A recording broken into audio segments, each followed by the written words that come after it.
Hello? Judge. Hey, John. Well, Judge, oh, bless your heart. How terrific to be talking to you. How do you feel? I feel all right. I've spent so many years, in a sense, it's nice to hear somebody laid back and that obviously isn't after what he can get, and so it just makes me feel good to hear you. Well, I must. And who's kind of a different point of view. Well, I must tell you, Judge Garrison, it's been. I have always said the thing that for me as a Canadian that has made America work was that for every General Motors there was a Ralph Nader, and for every Warren Commission there was a Jim Garrison, and I think it's the kind of thing that you represent and stand for that really is what this country is all about. But in any event, I want you to know, first of all, my wife and I last night spent 3 hours with Mark and Tricia, and Mark and Tricia said if I happened to get the opportunity to chat with you, to please send their love and their best wishes. I don't know if you've seen Mark's new book, Plausible Denial. Have you seen it? No, what is the name of it again? The book is called Plausible Denial. Yes, sure. I love the title. Yeah, well, briefly what the story is, it's a story about a trial that took place in Florida 4 years ago. There was a magazine called Spotlight, a very conservative magazine that had run a story by Victor Marchetti that the CIA happened to have a memorandum placing E. Howard Hunt in Dallas around the 22nd, and E. Howard and the memorandum said that they either had to provide an excuse or deny it. And E. Howard Hunt sued this periodical and won a $670,000 libel judgment. And there had been faulty instruction to the jury. The owner of Spotlight won an appeal, and it was tried in Florida, and they called Mark to try the case. And Mark said I would try it on one condition, that I can depose anyone I wish, and secondly, that we not disprove malice, but that we prove that the CIA killed John Kennedy. The libel conviction was overturned, and a woman who was the forewoman at the end said that Mr. Lane has asked us to come to a horrible conclusion, terrifying to most Americans, that a federal agency could have been involved in the assassination of John Kennedy, but based on the evidence introduced in court, we have no other recourse but to come to that conclusion. And when the original judgment was made, the Washington Post ran 5 paragraphs on it, and then when it was reversed, they ran nothing. And Mark wrote a book based on that trial, and it's just a fascinating book. And I'm surprised he didn't send you a copy, but in any event... I am too, but I think it's because I've been so completely out of the picture, you probably forgot me. No, what he said... He told me last night, he said, I called Jim. It's funny, I can't call you Jim. I can only refer you to as Judge, because I didn't know you as well as Mark. He refers to you as Jim. He said, I called Jim twice about two and a half months ago, and he said, I didn't get a call back. He said, but I heard he wasn't feeling too well. But no,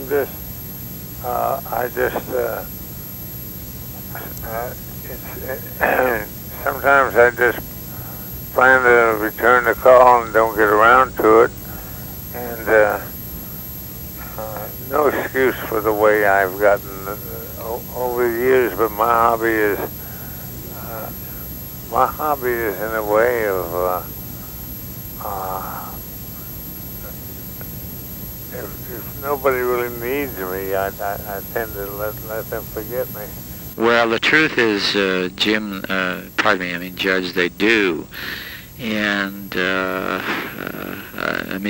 the truth is they need you more than ever, quite frankly. And I was telling Eberhard that fortunately, about 5 or 6 weeks ago, we had an offer from Turner Programming Services to finally finish this documentary I was doing about you, and then the guy who made the offer. My Everhart? Yeah, I was telling Everhart just a few minutes ago, and then the fellow that made the offer to us, he unfortunately had a heart attack and died, and so CNN stepped in as a news division and said there was a conflict between somebody outside of CNN doing a documentary of such import. And then shortly after that, I met a fellow who was a big fan of yours, a man named Lamar Card. Does the name ring a bell to you? Yeah, he's one of my favorite people. Oh, well, I must tell you.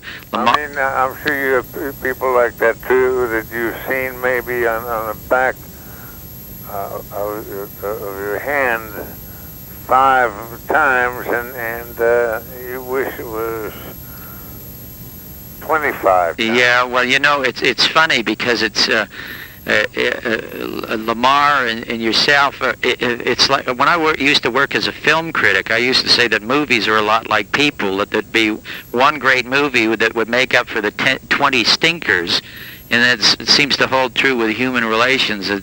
One person you run across makes up for all the 20 terrible ones. But Lamar called me when Lamar knew of this project that I have been trying for 10 years to do about you. He got so excited. Mostly, he just makes movies, and he said we've never been involved with a documentary. But he says I love Jim. I just love him. And he told me about how he had met you and how he had tried to get Trail of the Assassins done earlier. And so in any event, he called me Friday. And because I was going to mortgage, my wife and I were going to mortgage a piece of property and take the money and finish the documentary ourselves, and he called me Friday and he said, I got some money for you to go out and finish Jim's documentary. So he's really thrilled, and he would be delighted to know that I spoke to you today. He called me late last night after he'd finished reading Mark's book, and he wanted to know how my dinner had gone with Mark. And he said, "Oh God, I'm so happy." He said, "If you get to talk to Jim, just tell him how enthused we are about finally letting him tell his own story." And I said, "Quite frankly, Lamar, I think the judge has been very ill, and I've been talking to Virginia or Elizabeth or Eberhard, and I don't know that I'll ever get a chance to talk to Jim again. So I can't tell you how honored I am to be chatting with you on the phone now. What we're doing now, my son, my wife, and I, we're putting together a production schedule, and we're going to be going to Washington and to Philadelphia and to Dallas and to New Orleans. And when we get down to New Orleans, we wanted to talk to a couple of members of your staff. Are you still in touch with some of the people with whom you worked? Oh, yes, very much. And very much, but I've kept it low profile, which is, I find my favorite posture. And the great thing about it is if you keep it in low profile enough, nobody knows where you are. Uh-huh. And so one of the things that, for example, recently somebody called me and had a hell of a time trying to locate me, and I decided overnight to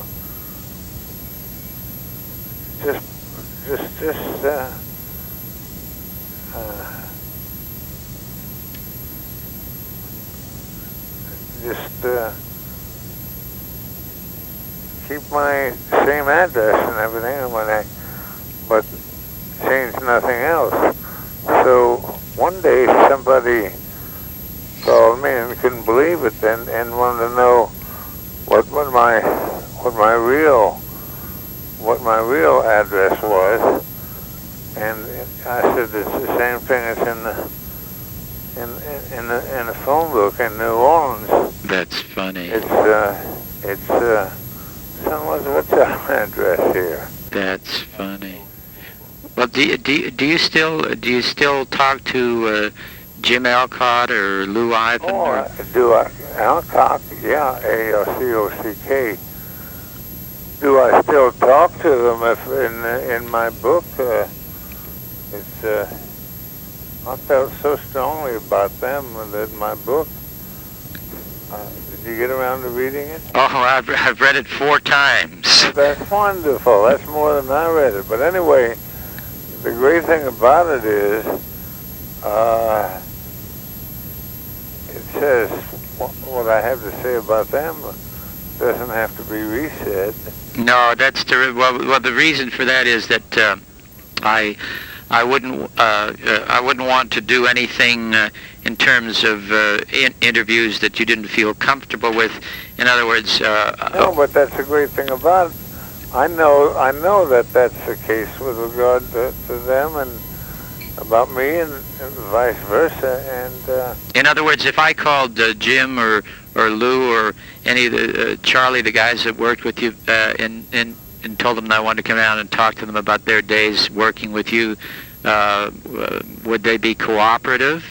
To say the least. Oh, well, that's wonderful. And I'd love to be encountering them again. Oh, Jim, that would... I'd have an excuse to talk to them. Oh, well, that would be wonderful. Well, listen, Judge, I don't want to tire you out. I really, really appreciate the fact that we're chatting, and I'm thrilled that you're feeling better. And give our love to Eberhard and Virginia and Elizabeth. They've been terrific every time I've called, and I will be calling your family probably within the next week or week and a half to let them know when we're going to be in New Orleans, because we're going to spend at least a week down there, and I'm just so... Eb's right here, a foot or two away, so just you don't even have to call and say you're calling. Because if you call to tell him you're going to call, he would say, why is he going to say he's calling if he's going to call? Oh, well, Judge... He wants to just call. Well, Judge, thank you very, very much, and you get some rest now, and please... It's in the phone book. Okay. He's in the phone book.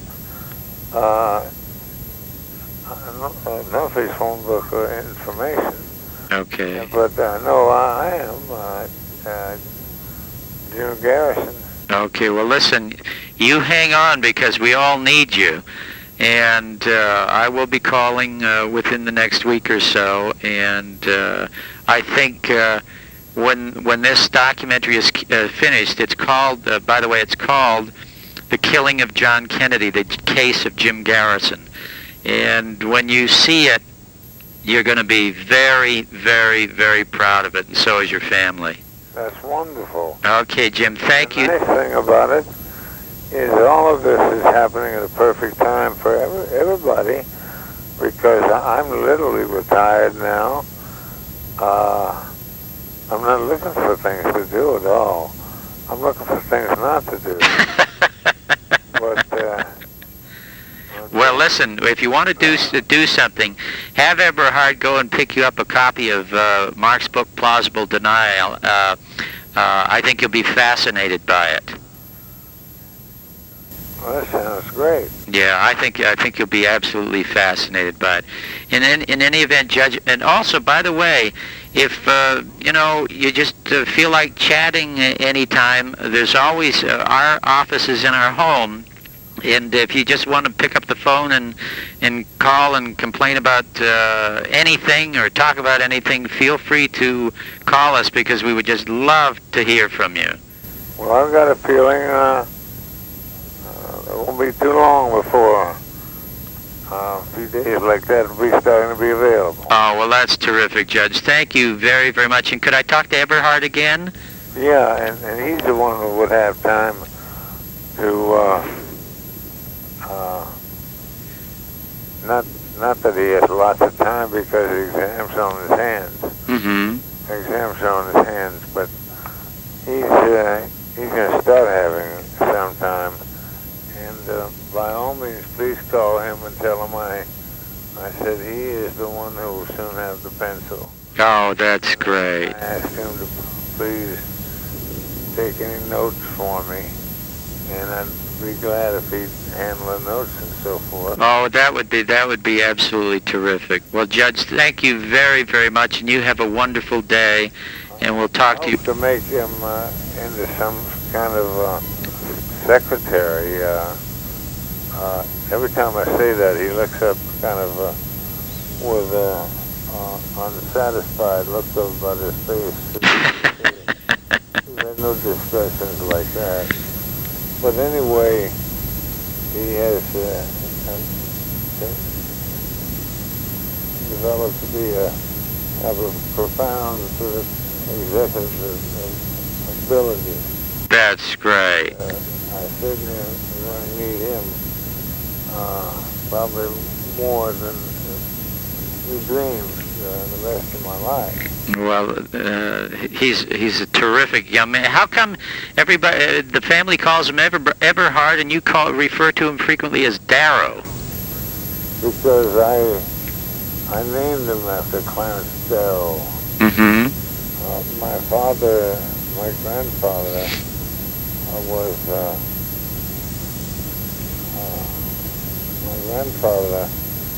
was an admirer of Clarence Darrow and worked for Clarence Darrow,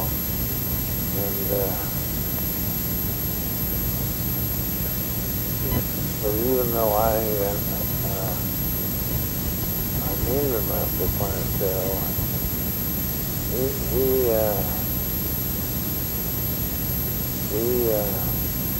didn't like it. So he nevertheless changed his name, and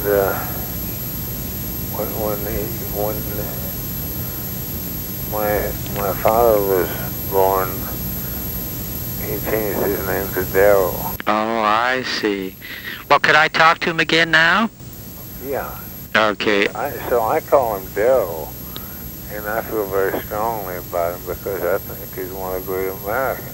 Oh well, listen, he feels that way about you. Ooh. Your son does. Oh well, my son's crazy. In any event, Judge, again, thank you for calling back, and could I say goodbye to Darrow? Yeah, and please talk to him a little and see if you can get him to write your name down and get in touch with him, because I need people who are interested in your attitudes and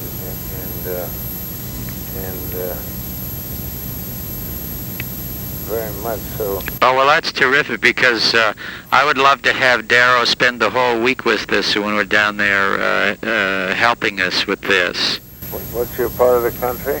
When we come, when we come down to New Orleans to talk to some of the members of your staff and your family, I'd love to have Darrow spend the whole week working with us. Well, we have a whole house. Oh, well, that's great. That's great. Again, Judge, thank you very, very much. And let me say goodbye to Darrow, okay? Just a second. Thank you. Son, would you write a few notes down so you all can get in touch with each other? It'd be most important to me, and it might be important to you. Well, thank you.